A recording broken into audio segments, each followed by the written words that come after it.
What's up, RotoGrinders fam? Welcome to Week 10. Yes, it's already Week 10 of the Absolutely Epic Early Week Podcast. I am your host on this wonderful show, JMToWin, and it's wonderful because of the guys I'm hanging out with, Grant Gneiffer and Bobby Firestone. Bobby, how you doing? I'm doing good, man. Happy to be here with you guys. Didn't have a great NFL weekend. That Julio drop sort of changed the game flow. I had a lot of Julio, McCaffrey, Newton stacks. So that kind of turned my day around a little bit. I had Hilton, but not enough apparently. So not a great week, but ready to get for it back towards another one. It's been a little bit of a rough go this football season, but fortunately I've played a little smaller because I just feel like I can't tell what's happening week to week sometimes. I just never seem to have the right plays in the right spots, or there's injuries, and I don't know. Just looking forward to trying to come back at it again this week, I guess. Yeah, it's also been a weird season in that I don't think we've ever seen chalk get this heavy on certain players. And, I take a different approach in cash games than most, in that I really don't worry about ownership at all. So the week when Eric Decker was, whatever he was, 60% owned in double ups and put up 0 points, I didn't have Decker anywhere near my rosters. But that can also backfire because this week I felt that T.Y. Hilton was not the best play and did not use him. And had said, thank you, Grant. I'd said in my article and on my show that the week would basically hinge on T.Y. Hilton, whether or not you rostered him, because he really could get 5 points and ruin everyone's rosters, or 35 points and crush everyone who didn't have him. Yeah, I think so. It was from a game theory perspective. I think that was actually a really correct decision. Yeah, I mean, and just you take a high variance play, and you have to take one side or the other on it, especially when he's going to be highly owned. So, interesting week for me. I did have a team I almost settled on as my main team at 4 a.m. on Sunday morning that would have put up 181 points and had a really nice weekend for me that had T.Y. Hilton, but obviously did not end up there. Grant, you seem to be in good spirits. So what do you have for us for Grant's rant? Oh, gosh, I don't know why I would be in good spirits. Today, I spent 3 entire hours at the DMV, and I wrote down notes about what ridiculous things happened to me. First of all, if you see someone smiling at the DMV, they are clearly a sociopath. Never, ever talk to those people, because it just gets weird. Just trust me. I don't know, I guess that's one of the only... by the way... That's about it. That's the only thing off. No, I also, do you ever see, up in Portland, people wearing surgical masks just around? Not often, no. Apparently, it's a sick thing. If you're sick, apparently in Japanese culture, you wear a gas or a surgical mask to make sure you don't get other people sick. I couldn't figure it out for the life of me all the times I've seen it. I just Googled it. Yeah, it's so they don't get other people sick. It's apparently a thing of respect. Although I did once see someone wearing a gas mask while driving, and that just didn't make sense to me at all. Just a full-on gas mask. It was very weird. But I guess that's very polite of them. Yeah, my rant is, I found out I know 2 people who have had wet dreams on an airplane. Don't know what I'm going to say about that, but it's just out there. I don't know what you do. Does that tie into the DMV at all? Did you meet them at the DMV? No, but the bathroom was very smelly there. The dirtiest bathroom I've ever seen in my life. It was. I didn't wash my hands. Well, your mic's already messing up, so we must be 3 minutes and 55 seconds into the show. Oh gosh, is it still messing up? No, not at that moment. Okay, well, Ray LA Internet, I guess. You sound so sad now. Oh, I want my internet and mic to go well. That's all I want. I just want to make you proud, Dad. I have something that can make you happy. We have punishment to dole out. Do you want to wait till the end of the show so you can come up with a suitable tweet, or do you have something for me? I'm just gonna go with the first 3 thoughts that came in my head. Oh, I've got the third one already. Well, let's see if I can figure it out by the end of the first 2. Hey everyone, I would like to invite you to tickle my pickle. Hashtag full sodium. Hashtag they're green. Hashtag Hulk smash. The second one is I'm going full-on vegan and sprinkling horse manure on all my food from now on. Hashtag happy belly. third one that was way less mean. Oh, it's skibidop boppity bop, boop bop beep bop, boppity boop boop bop. Hashtag I'm a scat man. I would deem that third one not up to your usual standards. So while I would happily take that and get away with it, I'm gonna take the second one with the horse manure because that's too good to not post. Yeah, I didn't want to be too mean to you this week because someone decided to change the tweet I sent him last week, and I'm still angry. It's only because it didn't fit in correctly. It was not like I was trying to get out of it. We talked about it during it. You're allowed to quote the tweet and say, listen to the early week pod to see why. All right, well, I was already depressed about my week at the time, so I wasn't paying attention. It was a really good tweet, even with the changes in it. By the way, I almost took down I didn't tell you how my week went. Almost took down the fantasy draft live queue, and then Des got injured, and they never did anything in the fourth quarter. That's brutal, man. 30 points from Kelsey, Des, Dak, and Hill in this second half, and I didn't get that. Oh, my God. That's brutal. Back at it this week. Right, yeah, back at it this week. I had my best week yet from football. I like 100% ROI, which just shows you how bad this season has gone for most of it. Well, this was definitely not my best week, so we'll try to turn the page and see what we can set up for this week. I'm going to kick it off right because I'm going to have a horrible tweet that I have to post. So that's good. We only went 7 minutes for random talk. Yeah. So anybody who skipped ahead to 10 minutes will miss the beginning. Actually, introduction, we're going to play a new game tonight called Either Or. So rather than 8 recent trends, this week I'm going to give each of you 2 players who are in the same general price range, basically the same exact price range, and have you guys choose which you would take. Now, I'm going to give you a few rules for this game. First off, I decide who wins each round. Second of all, if there's a tie after these 8 rounds, and there probably will be, we'll have a special lightning round. Whoever goes first gets to pick whichever player they want. The other person can either argue against that player with their own points for the other side, or if you pick the same player, you have to add additional points of why you like that player. Does that make sense? Deal. This sounds like Bang, Marry, Kill, but different. I didn't catch it because your mic screwed up, but it probably, whatever you said is probably 100% accurate. Oh, the game Bang, Marry, Kill, this is exactly like it? Okay. I don't know that game, but I'm sure you're right. So, we're going to start with a couple mid-priced wide receivers.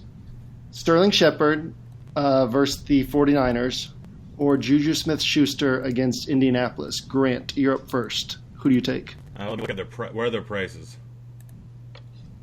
They're like 55 and 5,700. Oh, yeah, 55 and 56. Well, it looks like I'm probably going to take Shepard. San Francisco is so incredibly anemic that they let Stanton get 2 touchdown passes early on. They have just a horrific defense. The Giants are so anemic on offense that their only real good wide receiver is Shepard. There's a wide receiver one with the quarterback that has 2 options passing to, Ingram and him.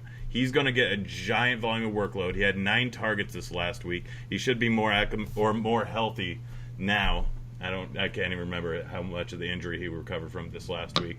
It's a 7.5 point spread, so it's actually going to be a lot closer game. San Francisco is going to have Garoppolo at quarterback, so they're probably going to do quite a bit better. I have a feeling that Gruden's going to be able to acclimate him to the offense very, very quickly.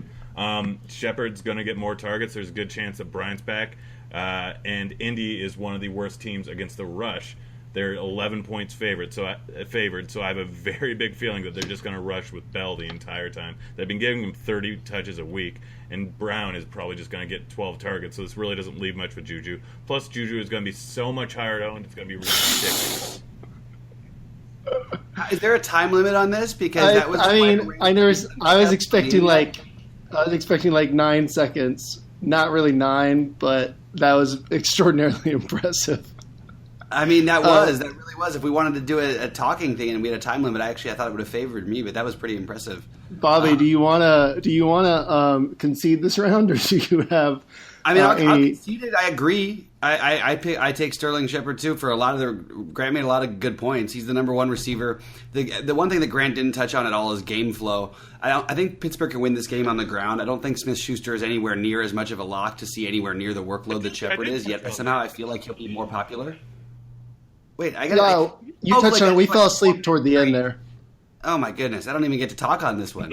I'm telling you, I had a whole other point to it, and I'm just saying the actual game flow, like Grant was saying about the San Francisco secondary, it's a joke, and they're going to get lit up by any number one they face. It will happen the rest of the season, and I'm not going to keep trying to argue this one because we're just going to give it to Grant, and he interrupted me when I tried anyway. So, all right, Grant gets the first point. Grant, I was surprised. I really thought we would get a Smith-Schuster from you, given how much you love him, but I do agree with both you guys. Just the fact that Shepard is locked in as a number one receiver. It's going to be a ton of targets for 5,500 on a talented wide receiver, like just locked in targets. So you got to like that.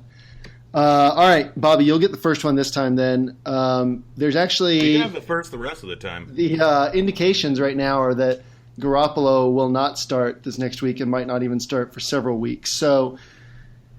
There's not a lot to just love at the high end of the quarterback price range. Obviously, we can make a case for some guys, but we always like paying down at quarterback. So, two quarterbacks under 5K.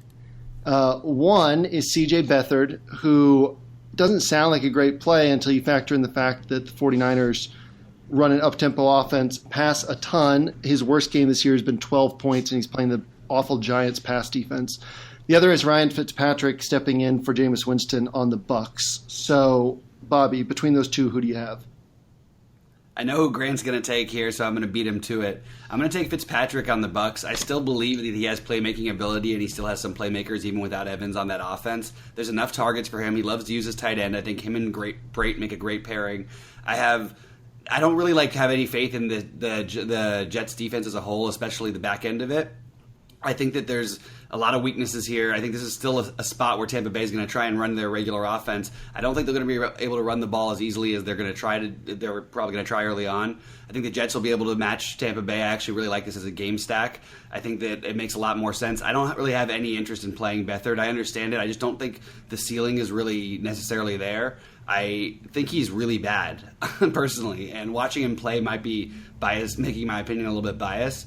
But there's no way I'm playing Beathard, and there's a good chance I'll play at least a little bit of Fitzpatrick. I think there's a chance he could actually surprise some people here, and this is a team that could be also, in any kind of game flow situation there, if they can't run the ball, he can create a lot more than Beathard. Well, I don't know, actually. Beathard has some pretty good wheels, too, but I definitely am leaning towards Fitzpatrick.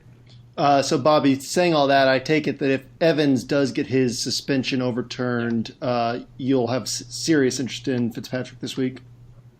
Yeah, I still have some interest anyway, but I definitely will. That'll have a large determining factor of it. Right on. Grant, what about you? Any chance you'll go Beathard over Fitzpatrick? I'll make the argument for it. Let's see, Beathard. Yeah. He is going against the team that, although they are known as having a great secondary, they are ranked 14th and 31st versus wide receivers 1 and wide receivers 2. They're ranked 23rd in DVO or 24th in DVOA overall against the pass. They're not a very good team, and even though they are a crap team there in San Francisco, crap team in the Giants, San Francisco's worse, so they're going to be coming from behind because of that terrible defense. So they're going to be passing a whole lot more, while Fitzpatrick, because Mike Evans is out and because of the fact that he throws a lot of interceptions, they're likely to lean more on the run. I mean, even in his 31 passing touchdown season, he still had 15 interceptions. He had 17 in 14 games last year. He's always been a guy that's thrown a ton of interceptions, averaging over 1 per game. And they know that. What they're going to do more is rely more heavily on the run, because Doug Martin is actually a decent running back. New York is 24th versus the run. You should lose based on that comment alone. Just for saying that. I'm laughing because Grant sounds like a robot. He's just like, Grant, you just clicked into stats mode and just fire him off like crazy. I love it. I mean, Fitzpatrick is one of my favorite quarterbacks in the league. Grant's getting another point for his fearless effort to for his fearless effort to talk down one of his favorite quarterbacks. You bring up good points about the reasons to like Beathard. I think we're probably all in agreement that Fitzpatrick is a better play, but there are certainly reasons why we could like Beathard this week. Like, it won't surprise me if he puts up 20 points and if Fitzpatrick puts up 14 or 15. With that said, I think that the likelihood is higher on Fitzpatrick. He's a better play, but I think there's a case to be made for both. Bobby, you mentioned the fact that he has two good tight ends that though they're not known for blocking, they can block decently. They're probably going to have a lot of two tight end sets, in which case they're going to be running the ball and then just doing short dump offs from Fitzpatrick afterwards. Safe throws where he's not likely to throw a pick and he doesn't need to get a whole lot of yards against this Jets team that goes at a slow pace, and they aren't going to likely to put up a whole lot of points in this game. I'd like to point out for listeners that I did not send these questions to Bobby and Grant beforehand, so this is like masterful on-the-fly research from Grant. Bobby, I'm going to give you a good shot at the point here. Same price range against Indianapolis, Antonio Brown or Le'Veon Bell? It's Le'Veon Bell, and it's not even close. This game is going to be won with Pittsburgh's defense, which Indy won't be able to move the ball well on, and with Le'Veon on the ground.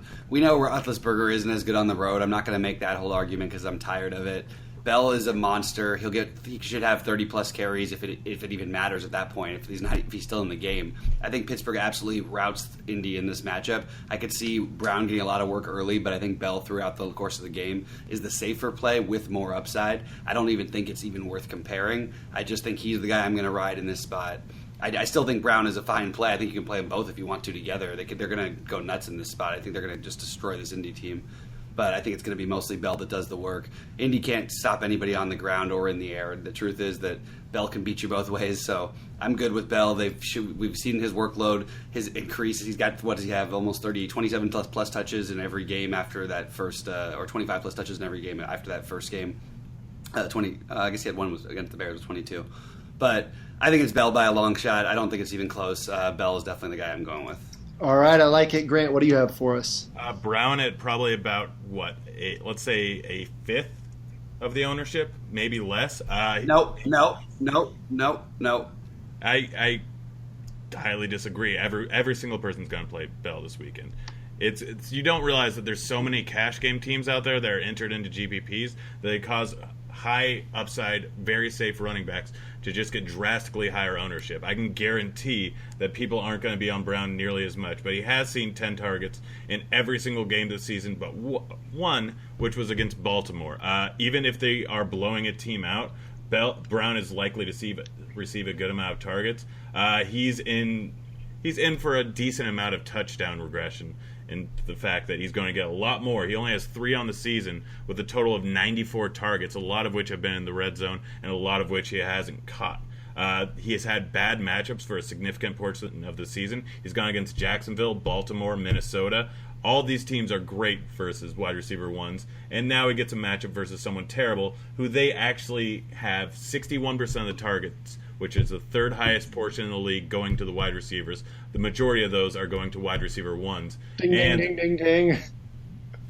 I don't know how to stop the time, but that's good.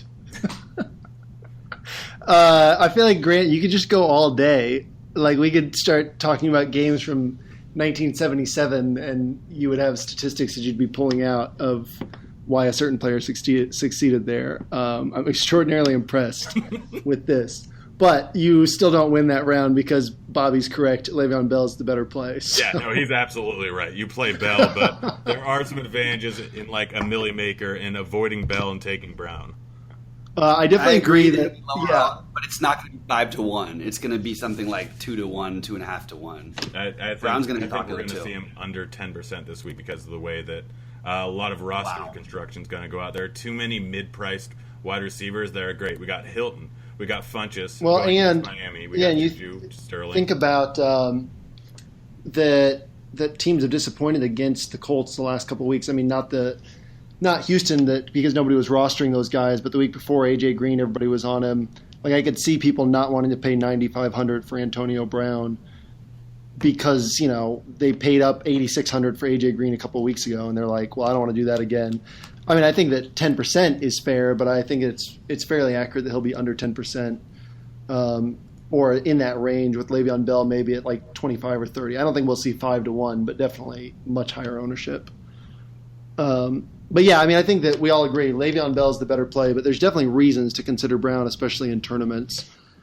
So when we go up to the higher end of the price range at quarterback, we end up with a bunch of guys, like outside of Dak Prescott against Atlanta. It's a lot of guys who are just, in not great spots, or maybe a spot where it's tough to justify their price tag. So if we go down a little bit more, 6,500, 6,300, we have Matt Ryan and Tyrod Taylor. So Matt Ryan's playing at home against Dallas.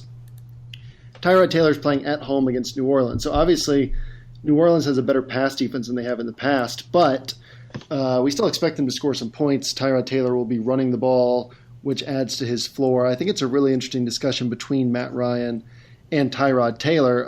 Tyrod's averaging 16.9 DraftKings points per game. Matt Ryan's averaging 16.8. Between these two, Grant, who do you have? Let Bobby go first. Bobby. But Grant, is that because you're still doing all your rapid fire research? No, I can name off anything. I just want to give him the advantage. All right, Bobby, what do you have? I'm not going to play against this New Orleans defense anymore. I'm a believer now. It's silly. They literally have dominated pretty much almost every game they've played this year, except for against a few elite opponents. I think that this is a spot where I would definitely go for Ryan. I think there's a lot of upside here. I think this game could really shoot out. This Dallas-Atlanta game, that's no big surprise. The highest total of the week, I think, that we have right now. But I think it's definitely Ryan for me. I like a lot of pieces of this game, so I don't know how much of them I'll play because I actually kind of like the guy just beneath him a little bit better.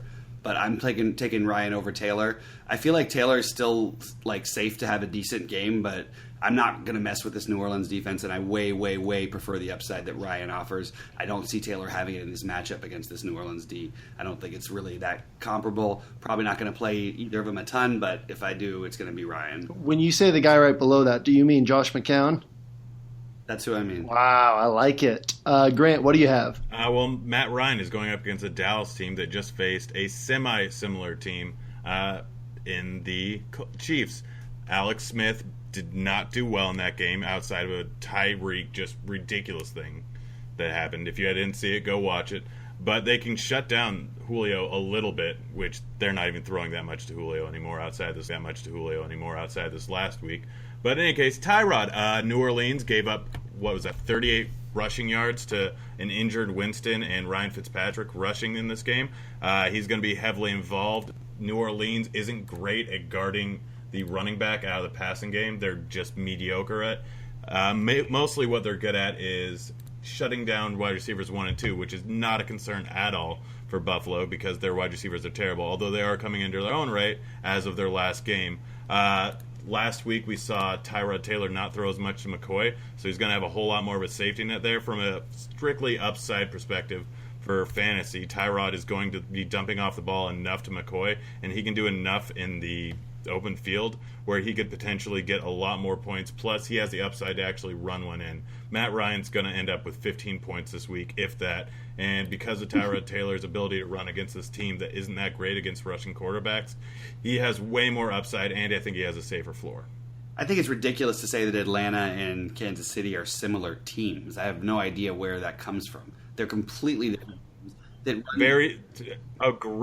run their offenses extremely different. They're completely different teams. And Julio still has... Atlanta's been mostly inept at throwing the ball down the field. I mean, if not for one drop, this would be a very different conversation right now. So let's just forget about that. But this is, I mean, it's ridiculous to say they're similar teams. They're not the same thing. And let's not, as much as Alex Smith has had a great year, or a great half of a season, we've seen that a lot. They're similar in the fact they have 2 to 3 great weapons. Both of them do, totally which this team, Dallas's team. All right, well, Julio Jones... They're different type of weapons, but it's all about shutting down the number 1, 2 options in the opposing offense, which I think Dallas can do. Okay. Because I don't know why you think they can. They haven't done it except for that one game all year long. JM, did I win? Did we lose JM? No. I was on mute the whole time. I asked like 3 times if that was your for real answer. I thought you were just ignoring me. Do you actually like Tyrod more than Matt Ryan? Did I win? Do you actually like Tyrod more than Matt Ryan? I actually do, strictly from his running ability perspective. I don't like Ryan at all is the problem. I'll use Cam Newton over either of them by far. Bobby wins because I wanted it to be 2-2. So it's 2-2. This is like Bobby gets the point. Like, trust me, this game's I very would much rather fair. use McCown and Newton. Okay, so yeah, McCown. That's interesting that both of you guys are saying this about McCown, just because it feels so sketchy to use Josh McCown for 6,100 when he's creeping up there in price. But both of you guys like McCown more than these other two. Oh yeah, McCown and Newton are way better. It's not even close. All right. I like that. We're tied going into this round. We'll piggyback off of that same Buffalo offense and talk. Newton. What are you talking about, Newton? Oh, not the main slate. Sorry. Touch on LaShawn McCoy against New Orleans and Leonard Fournette against the Chargers. I think that the Fournette side's really interesting. Obviously, the Jags would prefer to run the ball when they can, and the Chargers filter the ball to the ground. The one concern with Fournette is that the Jags are, perfectly comfortable giving the ball to Chris Ivory, giving the ball to TJ Yeldon. So maybe his total touches is capped around 25, but we should see a similar number of touches between Fournette and Shady. So, Bobby, between these two, who do you have? I don't think I'm going to play either of these two, to be honest with you, all that much. I think that Fournette's going to be popular, maybe more than he should be, and I'm worried about the same reasons you just mentioned about his limited upside for those carries. And it's a really, really high price tag. So unless we can find some real value out there this week, which I'm having a little bit of trouble doing outside of a spot or two, I think it's really tough to go up there. But if I have to pick between the two of them, I'm going to pick Fournette still probably. I guess Shady for tournaments, I guess, would be the better play, but because there's more upside there. I just still don't want to pick on this New Orleans defense. So by default, I'm going with Fournette here. I like him. I like the spot. I just think it's questionable after all the things, and I don't know enough even about the suspension to speak to it. So I don't know if maybe they'll do something funny, and it's early in the week to think about it. But I'm not focusing on either of these two. I'd pick Fournette, just all things considered, assuming he can get 25 touches in this spot.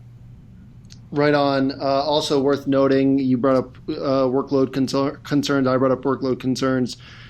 He's basically going to sit right around 2 to 3 catches each game is what he's shown so far as well, which limits the floor at that price tag compared to some of these other backs up there. Grant, between Fournette and Shady, who do you like more? I don't. You said Fournette, yeah. Bobby? Yeah, that's ridiculous. It's shady. It's absolutely shady. This game's projected to be close, and they have to rely very heavily on Shady during this game. New Orleans gives up some of the highest amount of targets to opposing running backs. It's the time of year, I believe. Let's check out what the weather's supposed to be like. We don't have it yet. But it's time of year in Buffalo where the weather gets a lot worse, so expect them to be passing a lot more. They lead the league in turnover differential, and I think they lead the league in takeaways, which is what New Orleans has struggled a decent amount this year. I think they have 9 on the years.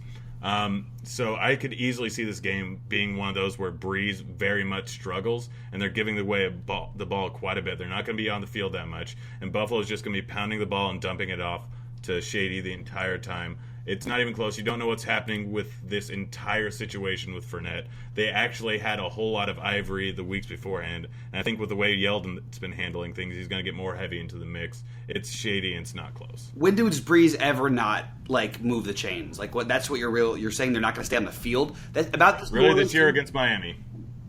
So one time this year it happened, and you're going to say it's going to happen in this spot. Why? They just never do it. And even in that game against Miami, because Buffalo has a great defense. Also, against New England, they only put up 20 points. Against Minnesota, they only put up 19 points.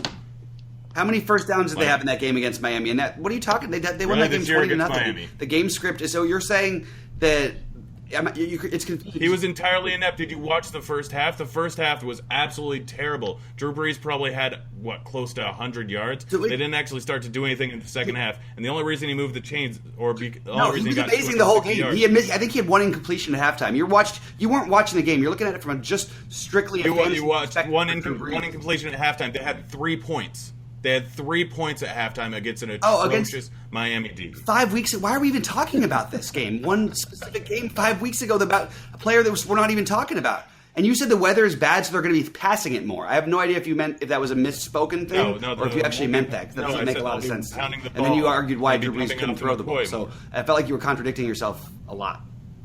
I don't think I contradicted myself once. Okay. JM.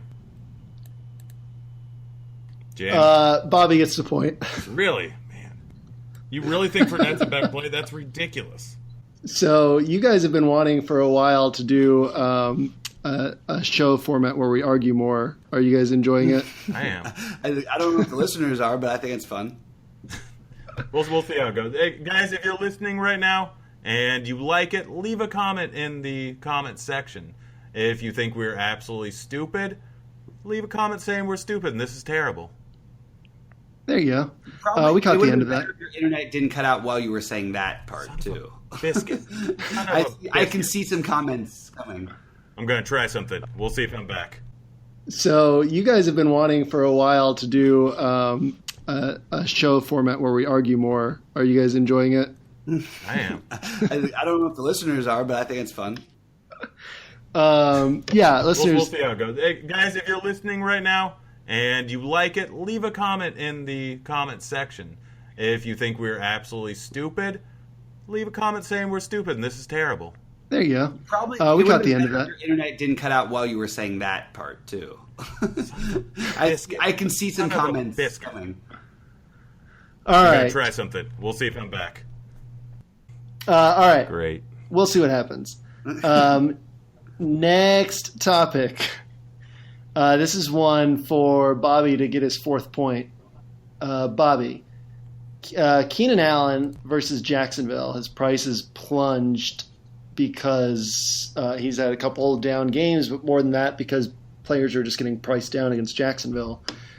Keenan Allen versus Jacksonville or Robbie Anderson versus Tampa Bay. Obviously, Robbie Anderson's surface stats look really good lately, but he's been getting about 5 targets per game, and they're not necessarily high floor targets. So between Keenan and Robbie Anderson, who do you have this week? Definitely think it's worth taking a shot on Keenan Allen. I'm not a guy who wants to play anybody against Jacksonville. I should have started this off by saying there's no way you're going to give me my fourth point no matter what I do because I know you want so I'm pretty much hopeless here, but it's Keenan Allen and it's not even close just because the upside, the targets, they're going to be there. It's a spot where it should be a competitive game. I'm actually curious to see what happens. The Chargers are pretty good at playing everyone close, and I think Keenan Allen is so cheap that you have to really consider him pretty much against anyone at this price, just because of the volume and upside alone that comes with it. So, yeah, I definitely have some interest in him. There's just some other guys in the price range, though, that I'm surprised you didn't bring up. I didn't, Devontae Adams or Nelson, Jordy, whatever. I don't know. I wouldn't have played those guys either, but I did think, or even Benjamin. There's a lot of guys in that price range that could be interesting. But I think Keenan Allen is the guy I would take my shots with, other than Shepard, who you mentioned earlier. Right on. I actually think Robbie Anderson's really interesting. Grant, what are your thoughts here between these two? Yeah, he's still getting a decent amount of targets every single game. He has 57 on the season, which, if I do my math, that's about 6 a game, and it's actually gotten, I think, higher towards the end. What's his nuts just got suspended for 4 games, Curley, which will give a slight boost to him, but nothing significant. But he is going against probably the worst passing defense in the entire league in Tampa Bay. They are just atrocious. We've seen it week in and week out as someone to target, and you're going to get Allen at significantly lower ownership than Allen, or Anderson at significantly lower ownership than Allen, because a lot of people are going to be on him. But in the past few weeks, he really hasn't had that many targets. He had 10 almost every single week up until the Giants, and then 9 against a terrible Oakland defense, down to 7 against Denver, and 5 against New England in what was an up-paced game. I don't think that they're relying on him nearly as heavily. They're starting to roll more towards Hunter Henry and Antonio Gates. I think they're going to be running the ball more with Gordon, which is what they've been doing in the offense lately. I I mean, with high ownership compared to low ownership, I think it's a better move to go Robbie Anderson. All right. One other point to add on there is Robbie Anderson ranks, let's see, 7th in the NFL in percentage share of team air yards. The only guys ahead of him, Antonio Brown, A.J. Green, DeAndre Hopkins, Des Bryant, Julio Jones, and T.Y. Hilton. Pretty impressive list. Obviously, the reason why Robbie Anderson's stats don't match with those guys is because, as noted, he's not catching as many of his targets. It's lower percentage targets, and he's not a great wide receiver. But the opportunity is definitely there. I don't know that I think ownership will actually be that big of a gap, just because I don't think people will go to Keenan with a week to process the matchup. I think you can get him well below 10% as well. But I definitely like Robbie Anderson more myself. So, Grant, I'll give you the point. I'm also curious if you actually like Robbie Anderson more, or if you actually like Keenan Allen more, given your affinity for Keenan Allen. I'm going to wait for the ownership report on him, but this seems like a similar situation to both the times they faced the Broncos in terms of a similar defense. He got 7 targets in the second one, 10 the first. A lot of the second one was game flow, but he's just not really getting touchdowns at all, pretty much, and he's not converting on a huge amount of these targets. He is a great route runner, so I think I actually am going more towards Allen, and assuming it's going to be a similar situation to the Brown situation where he had 19 targets and 10 catches.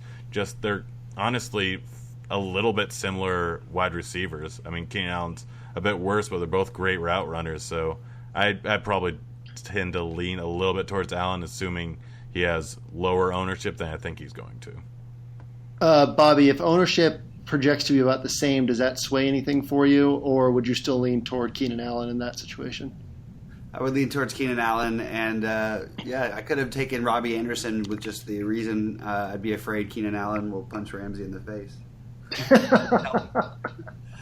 How do you not get suspended for that, and then Evans is suspended? I'm confused. I think it was because Green got kicked out of the game, and Evans didn't. So it's like he's having to take his punishment after the fact. Oh, no, he did. That's right, he didn't. I totally forgot about that. Yeah, and I mean, Evans was like blindsided. And I mean, that was, both of them were pretty crazy. I've never seen like 2 things like that on the same Sunday. But if you're from Jalen Ramsey, and then there was another fight with Hyde. Yeah, and then there's another fight with Hyde. If you're Jalen Ramsey, though, you technically did your job, right? You took AJ Green out of the game. He did not make an impact on the field, so you gotta feel good about that. Yeah. All right. So speaking of Carlos Hyde, our next one is 2 guys who I'm kind of surprised at their price tags, and I would think they would be closer to 7.1K or so. I do think they're both underpriced. They're both obviously a little more expensive, but Jerick McKinnon and Carlos Hyde, and they've basically been seeing the same workload. They're both going to see about 12 to 16 carries. They're both seeing 6 to 9 targets. The difference in the way it feels to pay up is that Hyde is the lead back and McKinnon is splitting work with Latavius Murray, who is getting 19 carries a game. But that should be able to continue this week against Washington with how good Minnesota's defense is. Obviously, if some of the carries evaporate, McKinnon's the one who will see catches. So I think it's an interesting comparison between these two, both a little bit cheaper than Alvin Kamara, who's actually seeing a lighter workload. So, Bobby, between McKinnon and Hyde, who do you have? Hyde, and for me, it's not close. I like Hyde a ton this week, and I'm not on McKinnon at all. I way prefer Hyde's situation. The Giants really have been surprisingly really bad against running backs, and we've seen, look at Hyde's targets go up 8, 9, and 11 the last 3 weeks. I think you can expect a lot of either way, whether he's getting, and I think he still has more or as many carries, if not more, than anyone inside the 5-yard line. I think I read that the other day, but I'm not sure if it was before Sunday. Anyway, he's easily the play here for me. I don't know about McKinnon in this spot against Washington. I think he's probably in a solid spot to have a decent game, but I absolutely love Hyde's upside, and I feel like even his floor in this spot is really good. I sort of like pairing him on the other side with, maybe not Eli, but using Shepard on the other side or somebody on the other side of this game. I could see the Niners having success on the ground, and I could see the Giants having a ton of success through the air. So I'm definitely interested in Hyde in this game in general. Yeah, you bring up a good point with the carries inside the 5-yard line. He's now second in the NFL with 11. Todd Gurley's only one ahead of him with 12. everyone else in the league has 8 or fewer carries inside the 5-yard line. That definitely makes a big difference in expectations, especially given that McKinnon does not get the first crack at goal line work. Grant, do you have anything that could sway us the other direction? No, because there's nothing you should say that could sway you the other direction. It's just a terrible idea. I've been talking about Hyde for 3 weeks now, talking about how his targets have been trending up, talking about how he's getting 9. The difference between McKinnon and Hyde is essentially game script proof. If they're up, they're going to run him. If they're down, then they're going to pass to him. He got 11 targets this last week, and they just ruled Kittle out for this weekend. So now they're down Garcon, and now they're down Kittle, and they're using a quarterback that they're not using for the future anymore. So they're going to rely way heavier on the running back. The Giants are 22nd in DVOA versus the run. And even if they're coming from behind, Hyde gets catches. If they're going from ahead, that means they probably got a touchdown or they're going to run the ball. So everything in this matchup points towards Hyde, and everything in the Minnesota matchup, very little of it goes towards McKinnon. I mean, still splitting the backfield. Grant, do you want the point for this one, or do you want Bobby to get the point?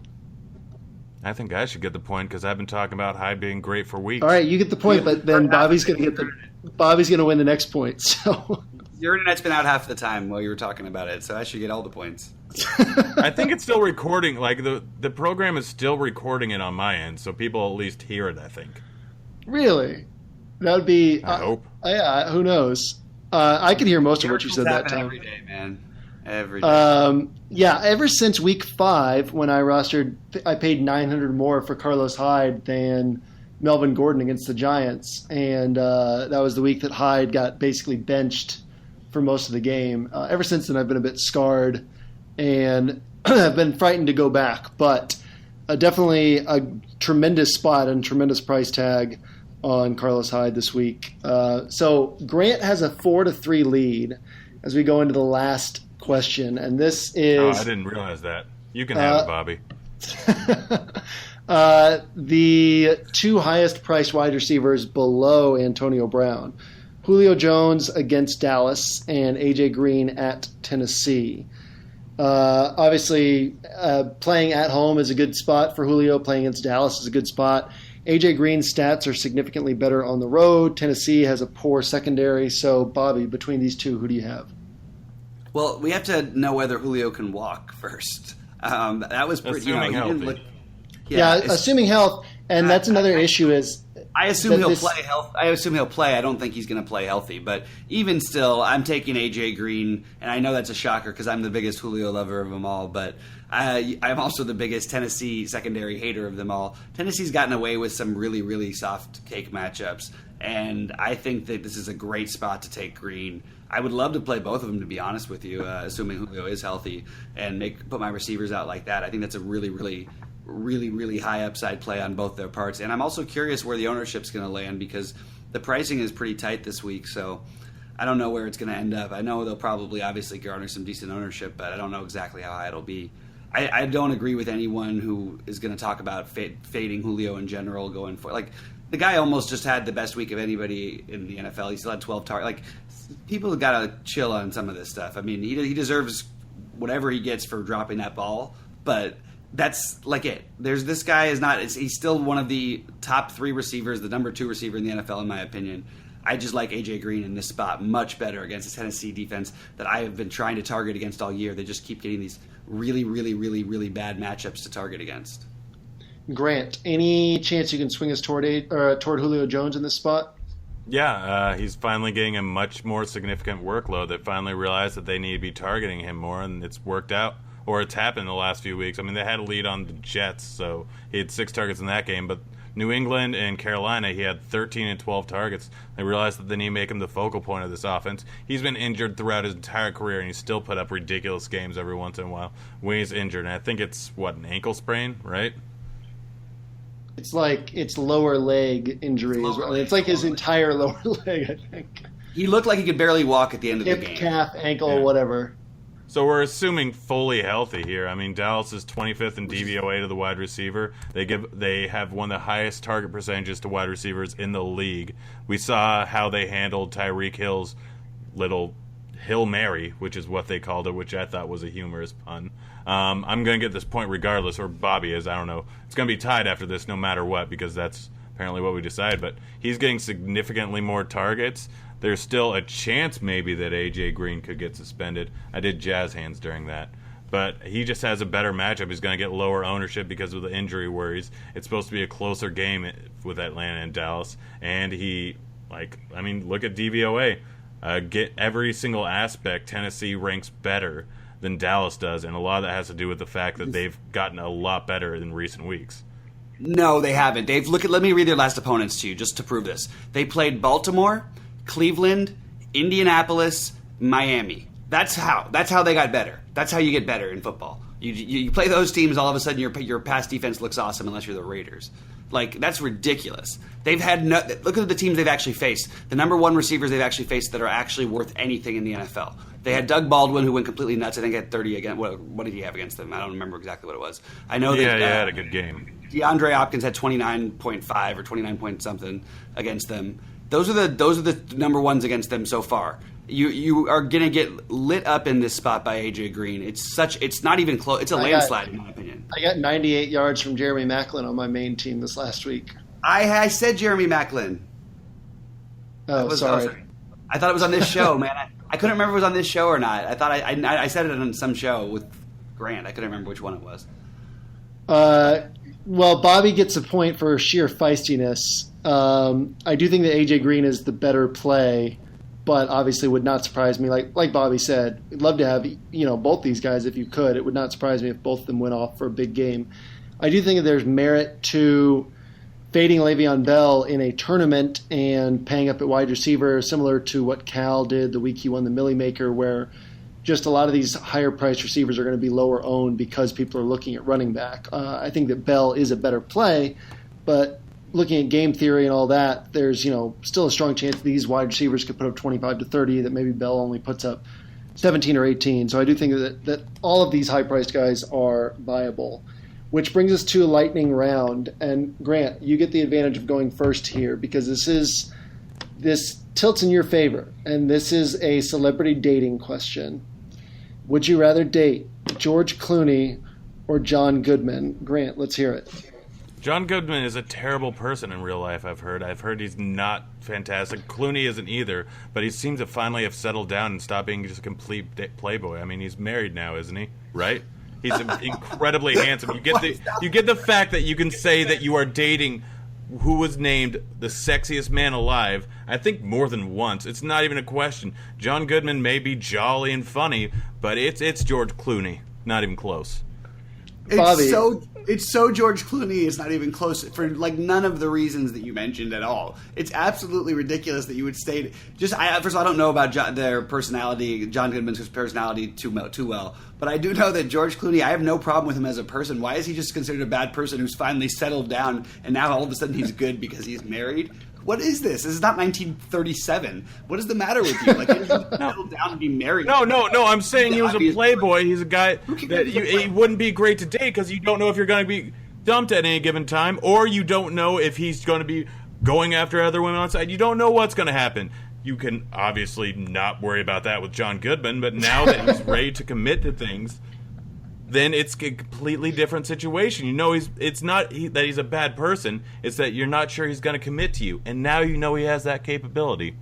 No, we always knew he had that capability. He's a human being who was just a man who could have any woman he wanted. It's very, very hard. It takes long. Yeah, many human beings don't want to get married, don't want to settle down. It's very common. I got bad news. The correct answer was John Goodman. So this game goes, I guess it goes to me as the moderator. So congratulations to me, and fair. Thanks you guys for playing. Really appreciate it. Better luck next week. Why is the correct answer John Goodman? I want to hear why now. John Goodman is he has a soft soul. He is humorous, so he can make light of the downward spiral of his career. And downward spiral? He was in Community. That's an upward spiral. Oh, no, I mean the forthcoming downward spiral. Wait. And, once he starts dating you and things get weird in the public and then people realize he's John Goodman and they're like, why are we paying this guy big money to be in our movies? It all starts from there. And I feel like he'd be really good around the house as far as fixing things and whatnot. So John Goodman's a keeper. Simple as that. So that brings us to Love at First Sight, where, Grant, I don't know if you have a story for us this week. Did you fall in love with anyone this last weekend? And then let us know what game is standing out to you at the front end of the week. Yeah, I guess I fell in love with the DMV. Just this absolutely beautiful woman comes in there, and we're getting our photos taken because I didn't renew my license. So she comes in there, and she was really confused about what to do. Because, huh? Did I get lost? Am I still here? I mean, yeah, maybe. Not to us, but who knows? Oh, yeah. No, but in any case, there was a weird little line, and she asked me what to do, and I told her, you're technically supposed to go to the line, but I'm the only person here, just come up behind me. And so what she did was walk around it 3 times, and then yell sangria, and I just thought that was the most special thing in the world. I mean, just me personally, that's just a beautiful thing. I love sangria. In any case, I don't know how this... It just... Something you wouldn't expect is the New York Giants and the San Francisco 49ers or the San Francisco Giants. Who knows which team they're going to throw out there. It's going to be a great game. Like I said, I love Hyde. Like, he's a great play in this. This is going to be one of those spots where you're going to be able to get all their wide receivers if you want, whichever pairs of them if you want, for near min price, I believe. I haven't checked the price this week, but I'm sure it's terrible. Kittle's ruled out. So essentially you have 3 minimum price guys that are going to be the main pass catchers in this game, in a game where they're going to have to come from behind going against a terrible Giants defense. So this is a beautiful spot on the other end, too, because you have Shepard and Ingram being the main focus of this lineup when they're favored by 7 points. They're not going to rely a whole lot on Darkwa, although he is a pretty decent play. I haven't looked at his price yet, but I can guarantee that's a lot lower than it should be going against this. Yeah, it's 4,500. San Francisco is a terrible run defense, and they're going to be ahead. You have 5 pieces that you can get in this game at just incredibly low price, plus Hyde. All right, Bobby, what's standing out to you at the front end of the week? Well, I don't want to be the obvious guy and say the obvious game, so I'm going to leave that Dallas-Atlanta one for you or to the gods. I don't know. I'm gonna We could use their help. Yeah, other than just trying to get as much of Pittsburgh's offense, which everybody's going to do, and because Dallas and Atlanta are so popular, I'm going to go with the one that we were talking about a minute ago in Cincinnati and Tennessee. I think that if you want to make money, bet the over. Look at these teams' recent opponents, and you'll see why and which spots they gave up points and which they didn't. This is a spot where both these teams have a really, really good chance to go off. Cincinnati's defense is, I think they're actually solid, but I think Cincinnati's offense will be able to put so much pressure on them. And Mariota's a great junk time quarterback, so I think this is actually a really good game for fantasy. You can take either side of it. It's hard to know on Tennessee exactly who I'd want. I'd have to probably do a little more digging.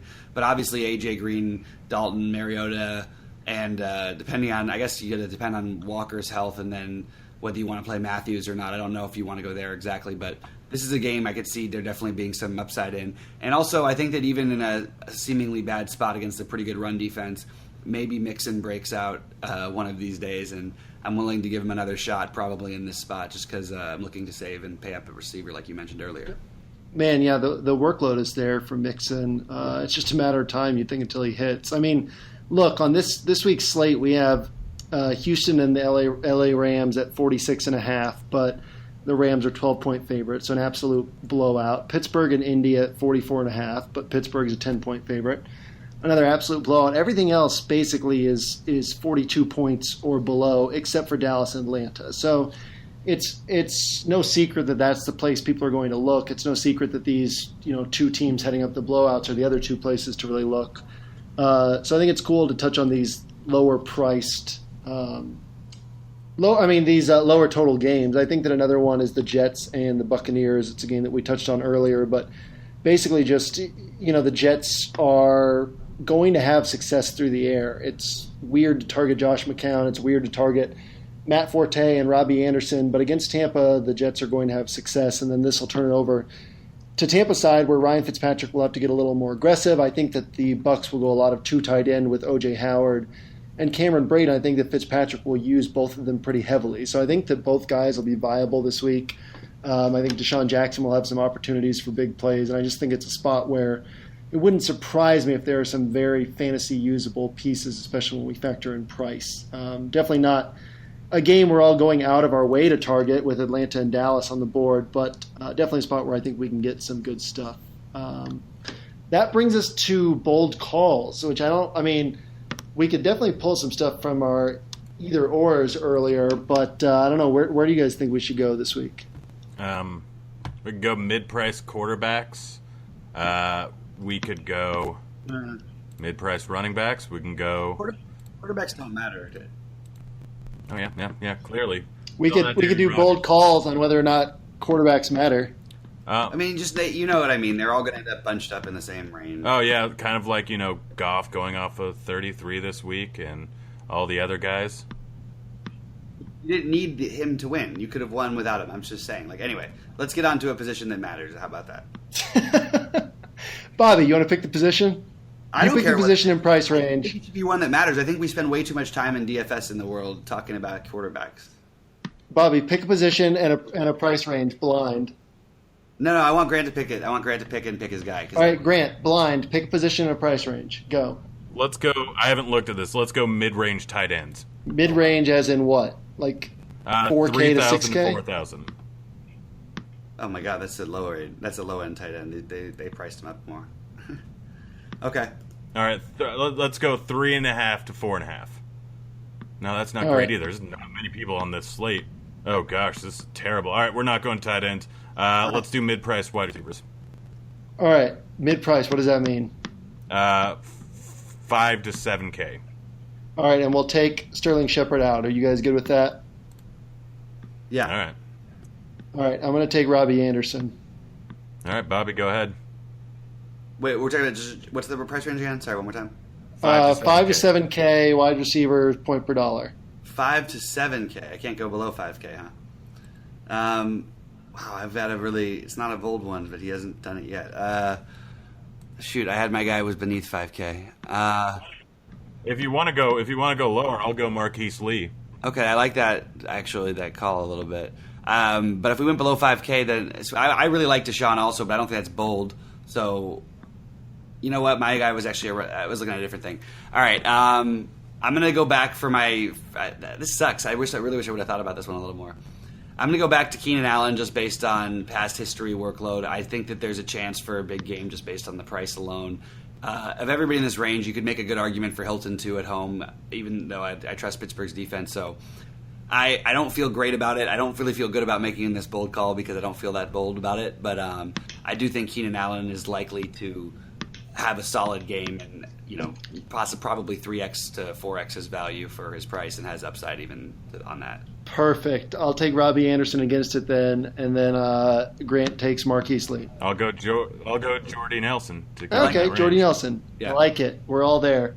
All right, so now that I've secured a win for next week, look for my tweet on Tuesday. Bobby, any final thoughts before we get out of here? No, I think that good luck to everyone this week, and thanks for tuning in. I hope everyone's been doing a little bit better than I have, and I'm ready to turn this season around. There we go. Grant, what about you? What wisdom do you have for the people?